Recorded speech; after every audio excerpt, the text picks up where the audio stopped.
Today I've got some fun news and some bad news. So Bitcoin held above that $72,000 mark all day today so far. As the time of this recording, we're up 4%. Miners, they're diverging bad right now. I also have some bad news about my favorite one right now, which is CleanSpark. I'll get into that here in a moment. Let's dig into it. Bitcoin is looking very strong. We are overbought, but we're at overbought at a lower level, but we are seeing now some RSI divergence in this. We are at a higher price point with a lower RSI, meaning that if we break this upward trend line that I'm going to draw right now, if we break this upward trend line, we're looking at potentially a decent fall from grace here once we break that. So let me see, is that where the high was? Yep, that's where the high was. And this where this, yeah. So if we retrace back below this dotted line I just put on here, that's going to be a bad time, and we could potentially see price fall as low as $52,000 off of that move again, given this RSI divergence that we got in here. So if this RSI had been matched with the previous RSI or higher, then this wouldn't be as much of an issue. Now, that doesn't mean it needs to do this at all. It just means that if price closes on the daily chart beneath this dotted line, I'm looking at a retracement probably to the 50 SMA. Now, that doesn't mean it's going to happen. That's just technical analysis based on the RSI divergence that is present. If we look at MicroStrategy, it actually followed Bitcoin to a T almost today, with also being about 4% up, and it's also going up in after hours now. So that's good if you're holding MicroStrategy. Now let me close that. If you're holding the miners, it was bad. It was bad. CleanSpark dropped 16.5% today, which is brutal. Basically, everything we gained in the last 3 days, gone, just wiped out. I don't know if this was more insider selling or if this was dilution. I'm not sure exactly what's going on here. But it was a 16% drop in a day when Bitcoin was up 5% when we should have been celebrating.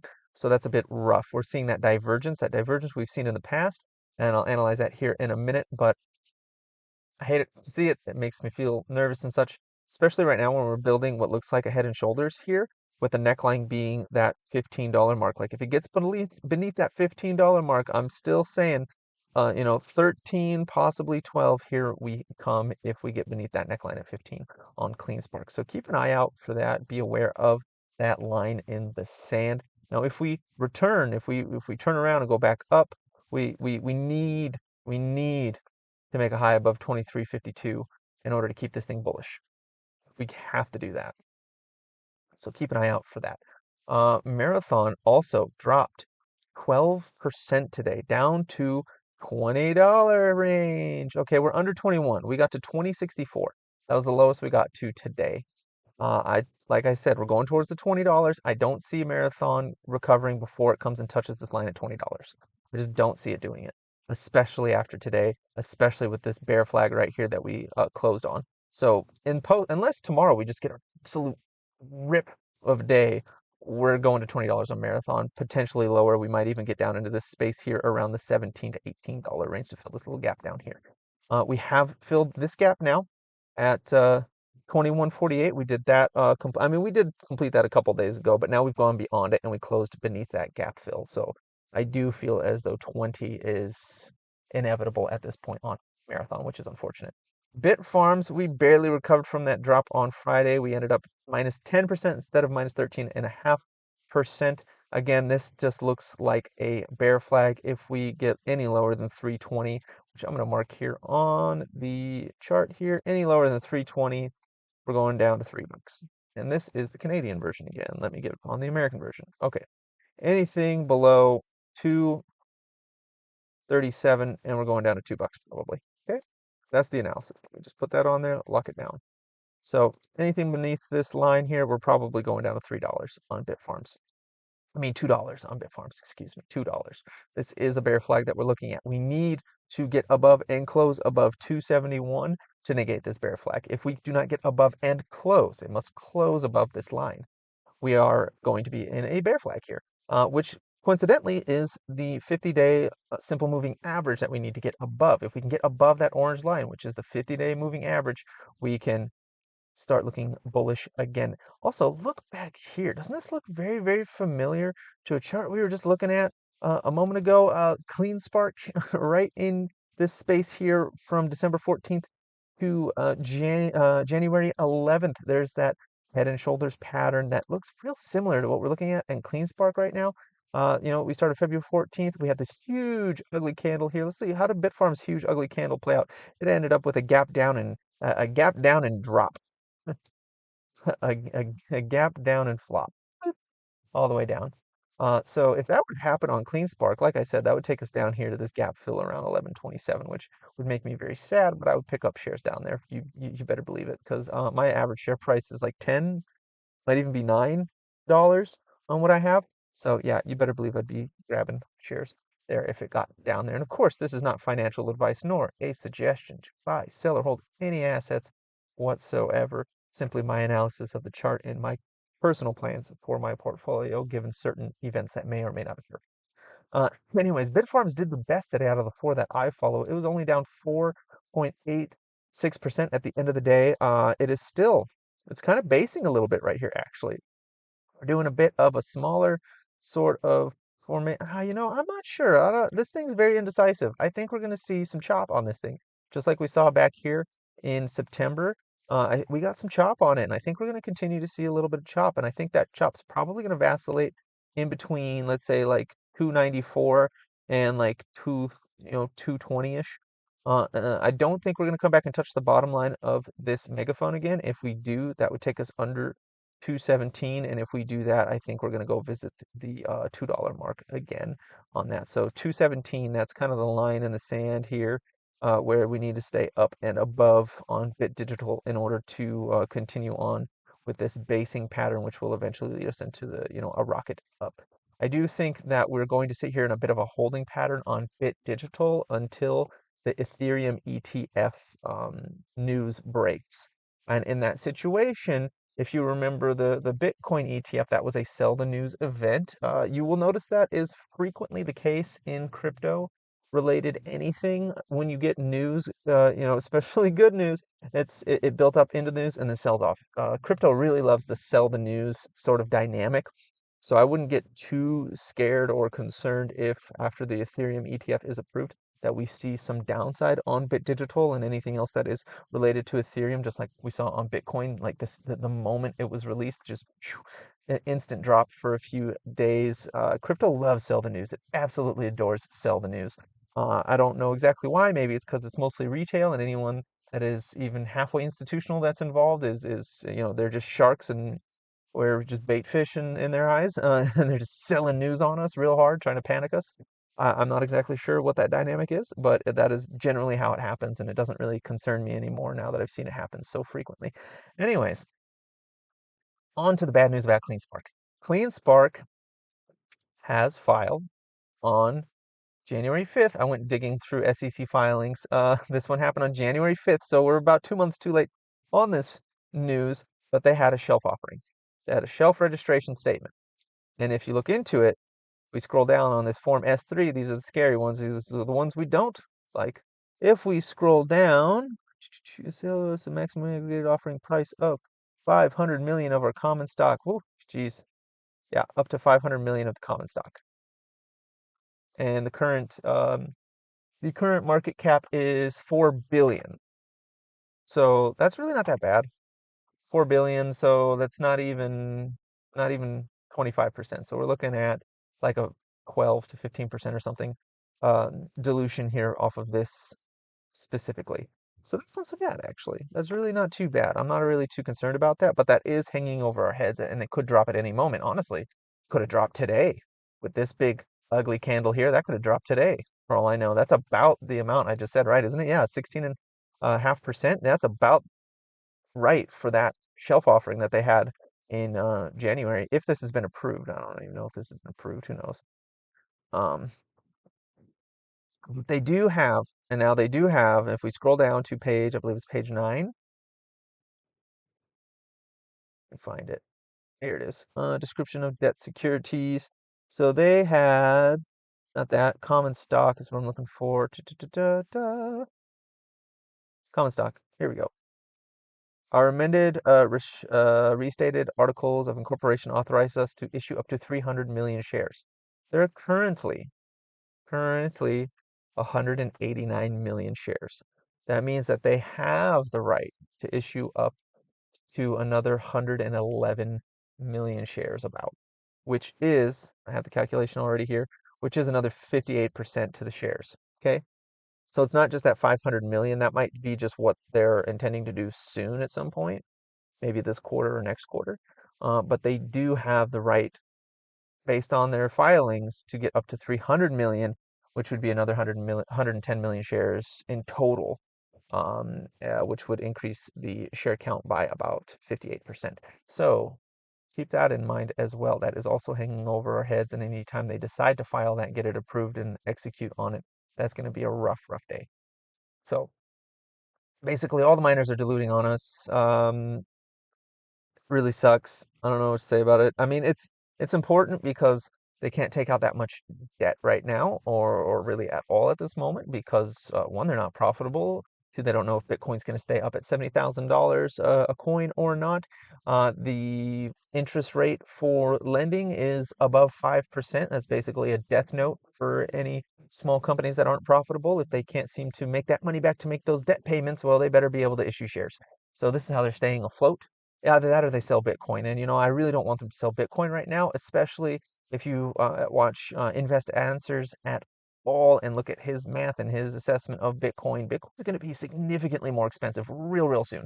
So we're going to see some massive valuations for the Bitcoin holders of these companies. And any of them that don't hold Bitcoin, they're going to get left in the dust, possibly go bankrupt, to be honest. Assuming they're, unless they can just make money hand over fist mining the Bitcoin. But I really would much rather have the Bitcoin miners that I hold personally to actually have Bitcoin on their balance sheet. That would make me feel better about them and their future. And all the ones that I do invest in do have Bitcoin on their balance sheet.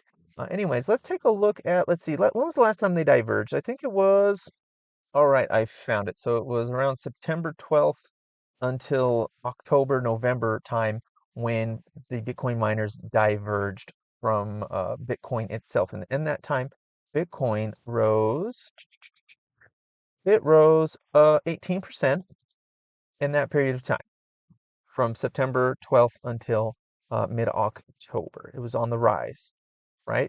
CleanSpark during that same period of time starts around here. That was actually September 13th, right? We just kind of vacillated between $4 and 335. Just kind of came down, came back up to that, came back down, and then started taking off in November. And that was actually from the day that we saw that, that was a drop of, we actually, instead of rising, we dropped 30%. The lowest low, yeah, was actually it wasn't 30, it was 27% was the lowest low, and we actually went a tiny bit before doing that, drop 9%. While Bitcoin did it, what was it, an 18% increase?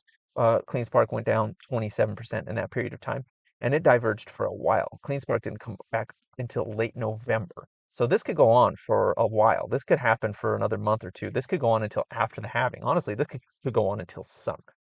So keep that in mind when we're thinking about our prices and we're getting impatient. Like, this could diverge for a couple of months, giving us honestly the opportunity to get in at better prices. And of course, this is not financial advice nor a suggestion to buy, sell, or hold any assets whatsoever. It's simply my personal plan when I'm looking at this. So anyways, Marathon, same thing, but they did a lot shorter, September 12th to mid-October, and that's when it started making new highs. I mean, they were weak, but they were there. A little faster than CleanSpark did in terms of recovery. And let's see, where did it go? It dropped a total of 34% in that same period of time that Bitcoin was going up 18%.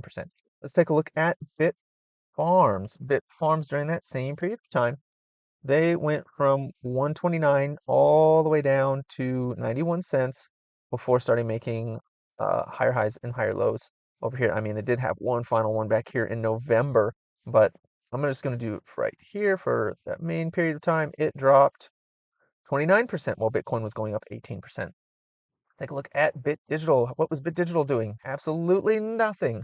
It was just vacillating back and forth between 195 and approximately, let's go about 245, 250.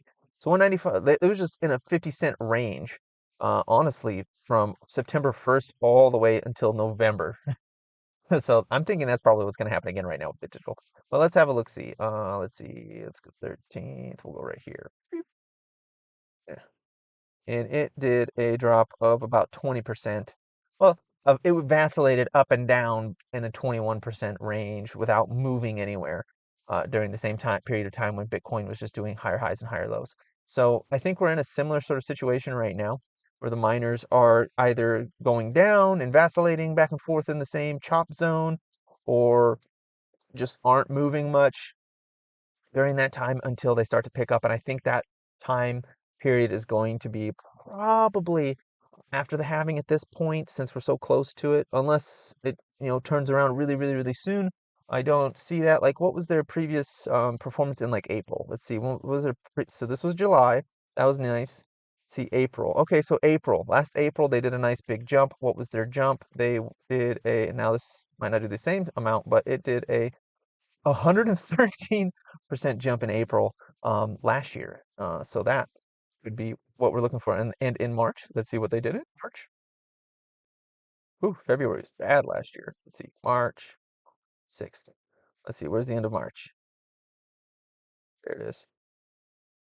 Okay, it ended up 7% higher by the end of the month, but first it went down 23%. So it went down 23% before, and then up 18% before settling at up 7% in March. So March was just a choppy garbage month for CleanSpark last year. Let's see what happened in, let's see, for Marathon. What happened with Marathon? Let's see, that's January, April right here, big jump up right there. Let's have a look, see how big was it? It was in January, they did a 68% jump. And in March, they did, where is March? There it is. There it is. Started here and it dropped first. It dropped. Let me get that out of the way. 29% before going up 26%. And then that's basically 50% swing. But anyways, well, I mean 100% if you're from the bottom. And ended it. Let's see. Let's try to get it perfectly. And ended it at like plus 13% for the month. So, I mean, March is going to be wild. We're nearly halfway through it. Same thing with the others. I'm not going to look into all of them. It's going to be a wild month. We've diverged from Bitcoin before. We're doing it again. It could last for months. I think it will last probably through the end of March at least, based on what we saw in the past. Now, of course, history does not necessarily mean we're going to do the same thing again, but we might do something similar. I mean, that would be amazing if we got a 100% pump in April for the miners. That'd be intense. That'd be really, really, really quite amazing. Before we level off, and then like another pump in July, that'd be even more insane. So keep all that stuff in mind. Think about like, just watch things, monitor them, look at levels, pay attention to where they go, have an expectation of where things could go if it gets bad. In the case of CleanSpark, I'm looking at 1142 potentially. Looking at 1142. Like if we did a 30% drop from where we currently are for like the entirety of March, if we did 30%, we're looking at 1180. If we do 30% drop from this, let's see what's the March. Well, I guess the March high is right here. 30% drop for that would be $15. So this might end up being like a shelf. This $15 is hard support right now. That's really what's saving us and keeping us up right now from going lower. So we got to stay above that. Marathon needs to stay above that 20. It just needs to stay above that 20. It has to do that. Anything it gets below that 20, we're going into the mid-teens potentially in that respect. So let's have a look, see how far would like a 30% drop be from here for Marathon. Let's see what would happen if we went 30% down. We'd take us to 1746. About 1746. If we went from the top of that candle 30% down, about 1746. What about Bitfarms? Let's have a look see on Bitfarms. Actually, I need to be where Bitfarms is. All right. What would happen if we dropped 30% on Bitfarms from this most recent high right here? I think we already did. No, we didn't. Okay, we would be looking at, wow, this goes far. We're looking at $2. We're looking at $2. What about Bit Digital? What happens on Bit Digital if we were to drop 30% from the recent little high here? 30%. Oh, geez, that's bad. We'd be looking at 182, getting right into this previous support chop area here. So, and that's totally possible. So keep all that stuff in mind, think about it, ponder it, and come to your own conclusions, make your own decisions, all that jazz. But that's it. That's the update for today. Miners are suffering horrifically. CleanSpark has a shelf offering waiting to drop the hammer on us. Bitcoin is charging up along with MicroStrategy and the ETFs. And that's all I've got for you today. So please like, comment, and subscribe and have a profitable day.